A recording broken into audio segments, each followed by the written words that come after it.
नमस्कार साहब। अपना पूरा परिचय दीजिए। मेरा नाम विजेंद्र शास्त्री है। मैं भवाई नृत्य का आर्टिस्ट, राष्ट्रीय लेवल का, इसी धरती से जन्मा हूँ, शेखावाटी की भूमि से, जिस भूमि से नितेश पैदा हुआ है। मैं तो यही कहना चाहूँगा आज कि नितेश इस शेखावाटी में और पैदा हों, ताकि ये शहीदों के प्रति सम्मान है ये बना रहे, क्योंकि शेखावाटी सूरवीरों की धरती है। सूरवीरों की धरती पे इस प्रकार के लाल अगर पैदा होते रहेंगे तो मैं समझता हूँ कि भारत माता की अक्षुण्णता और एकता जो है वो बनी रहेगी। इनके साथ, इनकी प्रेरणा से, इनके साथी पूना महाराष्ट्र से कुणाल इनके साथ जुड़े हैं, जो ये भी इनके साथ आए हैं। तो मैं समझता हूँ कि कोई नितेश पैदा हो जो कम से कम हजारों नितेश पैदा कर दे। जैसे शहीद भगत सिंह ने कहा था कि मैं एक भगत सिंह अगर मरता हूँ तो देश में लाखों शहीद भगत सिंह पैदा हो जाएंगे। उन्होंने अपनी बहन से भी ये कहा था कि बहन तू रो नहीं, क्योंकि तू रोएगी तो भारत माता आज़ाद नहीं होगी, और तू अगर ये सोचती है कि मैं तेरा भाई ख़त्म हो रहा हूँ तो तेरे लिए लाखों भगत सिंह पैदा हो जाएंगे जो तुम्हारे भाई होंगे। तो मैं तो यही कहूँगा कि अच्छे काम के लिए हजारों नितेश पैदा हो जाएंगे। शहीद सम्मान यात्रा आपको ये विचार जो आपको कैसा लग रहा है, ये बताइए। जबरदस्त लग रहा है। मैं तो समझ रहा हूँ कि जैसे बहुत लंबी चौड़ी धार्मिक यात्राएं इस देश में अभी जो चल रही हैं, मैं निश्चित तौर पे उनका विरोध नहीं कर रहा हूँ, होना चाहिए, कई बार वो भावनाएं भी जरूरी हैं, लेकिन मैं समझता हूँ उनके बजाय अगर इस प्रकार की शौर्य की गाथा रूपी जो यात्राएं हों तो इस देश में औरों को भी कुछ करने का एक जज्बा पैदा हो, एक ज्ञान मिले और एक हौसला बुलंद हो, ये कह रहा हूँ। धन्यवाद आपको। नमस्कार जी। नमस्कार। पहले अपना पूरा परिचय दीजिए साहब। जी, मेरा नाम डॉक्टर राकेश है। मैं पाना देवी रामेश्वर लाल शर्मा विधि महाविद्यालय का प्राचार्य हूँ और यहाँ पे 1 साल से वर्क कर रहा हूँ। अच्छा जी, तो आप स्वागत के लिए यहाँ पर पहुँचे हो, तो आपको कैसे सूचना लगी इस बात की? मुझे मेरे मित्रों ने यहाँ पे सूचना दी थी कि कोई बाहर से ऐसी यात्रा करके आ रहे हैं शहीदों के लिए, तो मैं इसी वजह से यहाँ पे तुरंत उपस्थित हुआ। तो आप ये बताइए सर, जो बच्चे हैं ये जो भारत का भ्रमण करके आए हैं, तो आप जो युवा साथी हैं उनको आप क्या शिक्षा देना चाहोगे इस बारे में? मैं उनको सबको यही कहना चाहूँगा कि जो हमारे देश के लिए शहीद होते हैं उनके परिवार वालों के लिए और उनके आने वाली पीढ़ियों के लिए कुछ ना कुछ हमें करना चाहिए, और जो लोग ये इस तरह की यात्रा करके आते हैं उनका हर जगह अच्छे से अभिनंदन होना चाहिए, उन्हें धन्यवाद अर्पित करना चाहिए हमें।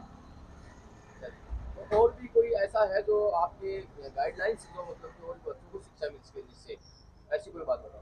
मैं तो यही कहना चाहूँगा कि जो युवा लोग ऐसी यात्राएं करते हैं उनको हर जगह अच्छी सहूलियत मिलनी चाहिए, हर जगह उनके रहने वगैरह की और उनके खाने पीने की अरेंजमेंट होना चाहिए अच्छा सा, कि वो अपने देश के लिए ऐसा कर रहे हैं, और मैं इनका आभार व्यक्त करूंगा कि इन्होंने अपने दिल से ऐसी यात्रा की है।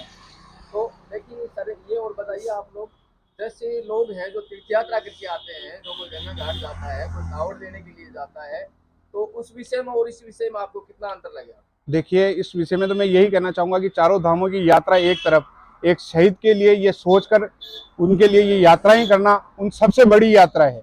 देश के लिए ये बड़े सम्मान की बात है कि ये व्यक्ति यहाँ से साइकिल पे निकला है अपने मित्र कुणाल के साथ, और इन्होंने पूरी यात्रा सफलपूर्वक की। और ये बहुत बड़ी बात है कि तीर्थ यात्राएं तो होती रहती है, पर ऐसी यात्राएं करना बड़े संघर्ष के साथ होती है।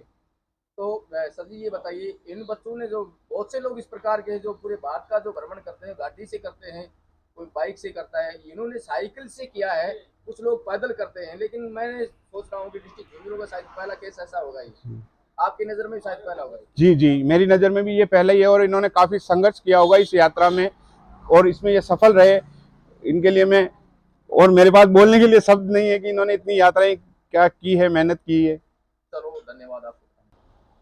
नमस्कार जी। नमस्कार सर जी। अपना पूरा परिचय दीजिए सर। जी, मेरा नाम आकाश शर्मा है। मैं श्रीमती पाना देवी रामेश्वर लाल शर्मा जो महाविद्यालय है उसमें लेक्चरर हूँ जी। ये जो बच्चे जो भ्रमण करके यहाँ तक पहुँचे हैं, जी सर, इनके बारे में कुछ 2 शब्द बताइए। जी, मैं आपके चैनल के माध्यम से ये कहना चाहता हूँ कि जो भी युवा साथी है, जो भी देख रहा है, सबसे निवेदनीय है कि आज हमारे जो झुंझुनू क्षेत्र है पूरे भारत में युवा क्षेत्र के रूप में जाना जाता है और सैनिक के रूप में बाहुल्य है। ठीक है, आज 2 गए हैं, तो इनकी प्रेरणा स्रोत को जो भी देख रहा है वही कहूँगा कि अगला जो समय है 200 जाए 400 जाए, कि हम एक युवा पीढ़ी है, तो युवा का जरा हम उल्टा करें तो युवा को उल्टा, तो वायु वायु तो वो धारा है जो एक समय को परिवर्तन निश्चित ही उनको किस प्रकार से परिवर्तित कर देती है। तो आज के युवा है अपना समय व्यतीत कर रहे हैं, मोबाइलों में दे रहा है, उठा खा रहा है, अरे कम से कम देश के लिए करो, भ्रमण देश के लिए हम जी जान लगा दो। उनके लिए सबसे प्रिफरेटिव रहेगा कि युवा है अपना समय से बर्बाद ना करे।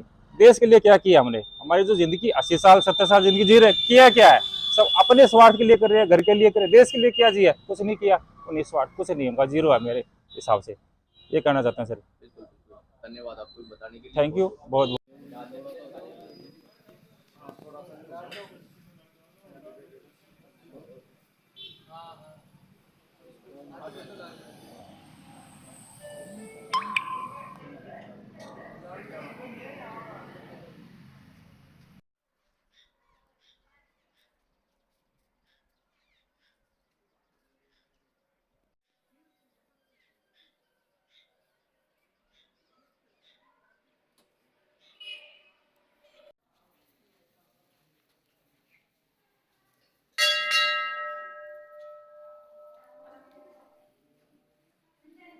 राम राम।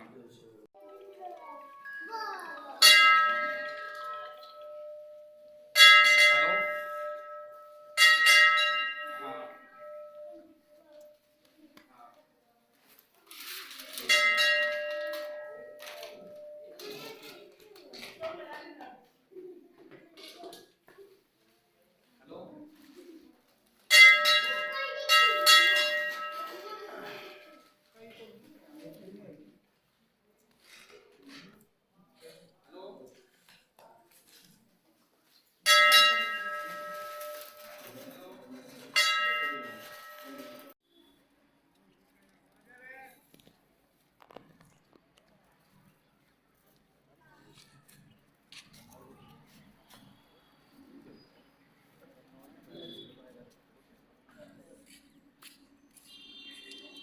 भारत माता की जय।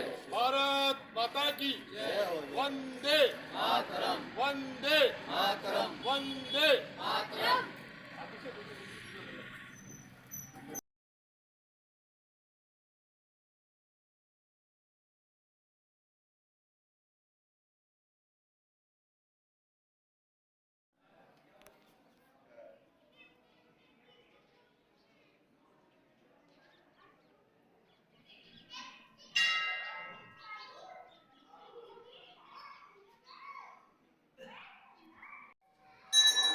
में जाओ उधर।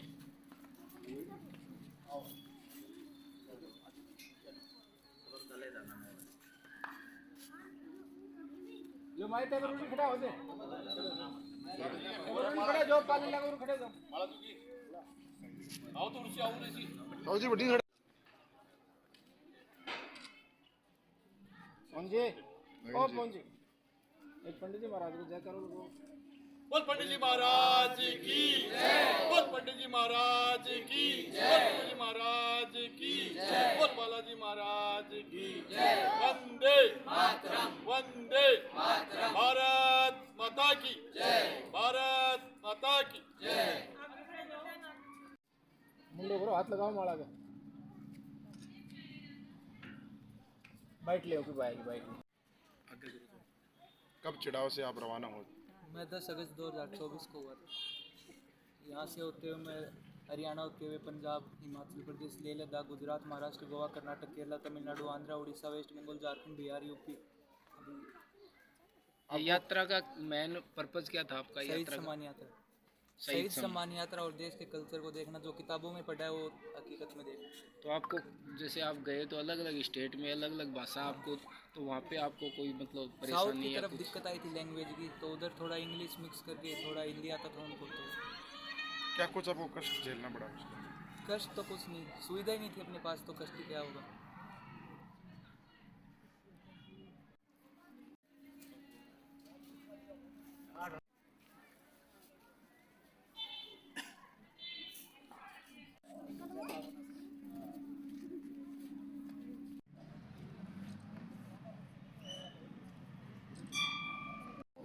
रुक मम्मी। है।